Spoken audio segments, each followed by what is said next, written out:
എന്റെ നീണ്ട 5 മാസത്തെ ഫേസ്ബുക്ക് കാമുകിയെ കാണാൻ എങ്ങനെയൊക്കെയോ ഞാൻ അവളുടെ വീട്ടിലെത്തി. ഞങ്ങൾ ഇതുവരെ നേരിട്ട് കണ്ടിട്ടില്ല, പരിചയപ്പെട്ടതൊക്കെ ഫേസ്ബുക്കിലാണ്. ഫാത്തിമ? ഫാത്തിമാന്റെ ഉമ്മ.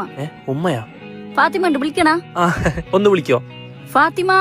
ഓ, ഫാത്തിമ എന്നുള്ള വിളി കേൾക്കുമ്പോ തന്നെ എനിക്ക് സമാധാനായി. ഉമ്മ എന്നെ തെറ്റിദ്ധരിച്ചിട്ടുണ്ടാവോ? എന്തായാലും പ്രശ്നമില്ല, ഞാനിത് എങ്ങനെ അവതരിപ്പിക്കും? ഞാനിത് എങ്ങനെ പറയും? ഉമ്മ, നിങ്ങളെ മോളെ എനിക്കിഷ്ടം, നിങ്ങൾ എതിരൊന്നും പറഞ്ഞിട്ടുണ്ട? ഇതാരി? ഇതന്നെ എന്റെ മോൾ ഫാത്തിമ. ഇതാ ഞാൻ ഫേസ്ബുക്കിൽ മെസ്സേജ് ഇട്ടോണ്ടേ ഫാത്തിമ. അങ്ങനത്തെ ബുക്ക് നമുക്കില്ല ഉമ്മ. സോറി, ഫ്ലാറ്റ് മാറിപ്പോതാ കേട്ടാ, സോറി. ശരി, അവസാനം ഞാൻ ഫാത്തിമയെ കണ്ടു. ഫാത്തിമ? റാശി ഐ ലവ് യു ഉമ്മ. ഹായ്. പ്രണയത്തിന് കണ്ണില്ല മൂക്കില്ല എന്ന് പറയുന്നത് ശരിയാണ്. ആദ്യമായിട്ട് എന്റെ കാമുകിയെ കണ്ടപ്പോൾ എന്റെ എല്ലാ ബോധവും പോയി.